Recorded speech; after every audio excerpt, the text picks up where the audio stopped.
वह गधे को लेकर धोबी घाट जाता था कपड़े धुलने के लिए।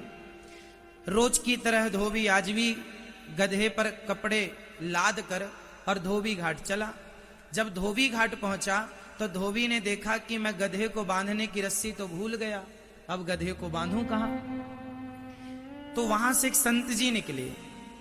क्या हुआ महाराज, मैं आज गधे को बांधने की रस्सी भूल गया हूं, वापस घर जाऊंगा, बड़ा लेट हो जाऊंगा, कोई उपाय हो तो आप बताओ।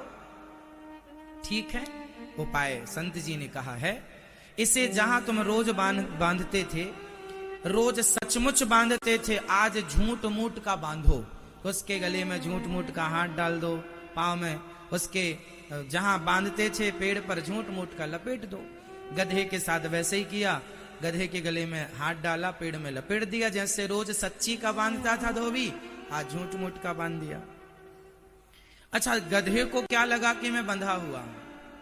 अब धोबी ने सारे कपड़े धुल लिए, पर गधा टस का मस ना हुआ, कहीं गया नहीं, क्योंकि गधे को पता था कि मैं रस्सी भूल गया हूं। ये बात धोबी जानता था, गधा थोड़ी जानता था। गधा बंधा, पूरा कपड़ा धुलकर धोबी ने उसकी पीठ पर रखा और बोला चल, अब गधा आगे ही ना बढ़े। धोबी बड़ा परेशान, गधा को क्या हो गया। तब तक संत जी आ गए।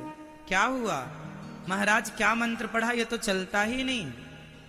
अरे उसे खोला कि नहीं, अरे बांधा ही नहीं था। अरे बांधा नहीं था तो क्या हुआ, बांधने का झूठ मूठ का नाटक तो किया था, उसी तरह झूठ मूठ के खोलने का भी नाटक कर।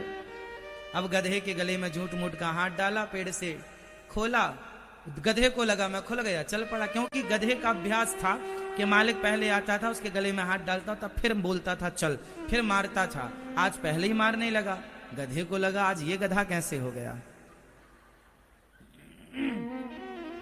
गधा चल पड़ा। अब आपसे सवाल, बताइए क्या गधा बंधा हुआ था? फटाफट उत्तर दो।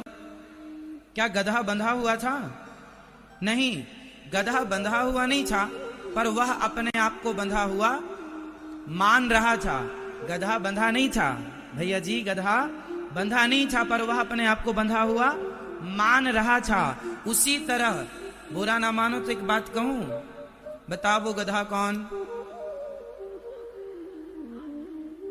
कौन वो गधा? कौन? गधा बंधा नहीं था, पर अपने आप को बंधा हुआ मान रहा था।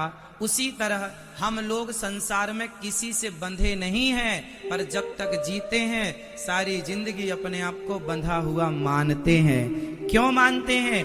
आप कहें कि मैं बंधा हूं और आज ही किसी का बुलावा आ जाए तो जाना पड़ेगा कि नहीं? कोई बंधा नहीं है, पर सब लोग बंधा हुआ मानते हैं। इसी का नाम है माया। सब माया से बंधे।